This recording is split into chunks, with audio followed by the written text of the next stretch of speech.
হলো আমার final look. ওই সুন্দর করে আমাকে সাজিয়ে দিয়েছে, সাজটা খুব ভালোই হয়েছে। আর তোমাদের কেমন লেগেছে অবশ্যই কমেন্ট করে জানাবে।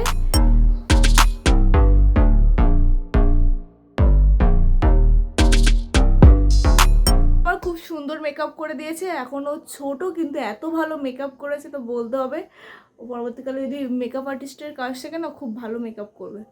এখনই এত সুন্দর মেকআপ করেছে আমাকে, আমার খুব ভালো লেগেছে।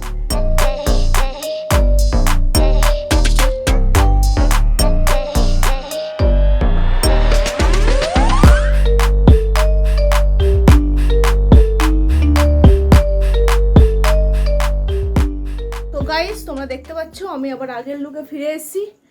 আর এখন বেজে গেছে রাত 8টার মতো।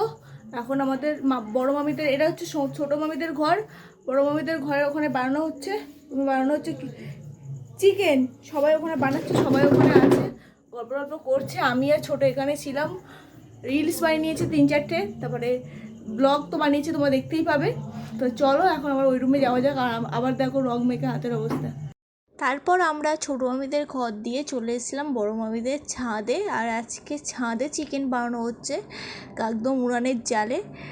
আর সাথে ভাতও হয়েছিল, ডাল ছিল, আলু ভাজা, সবই আমাদের এই উনানের জালেই হচ্ছিল। আর আমরা সবাই ছাদে বসে গল্প করছিলাম, সব মেয়েরা মিলে, আর সব ছেলেরা নিচে গল্প করছিল। তো এইভাবে আমাদের সারা দিনটা এইভাবেই কেটেছে, নাচ গান আনন্দ হইচই করে এইভাবেই আমাদের হোলির অবসান হলো।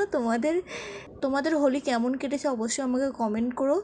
তো দেখা হচ্ছে নেক্সট ব্লগে। আর সবাইকে জানাই happy Holi, tata, bye bye, good night.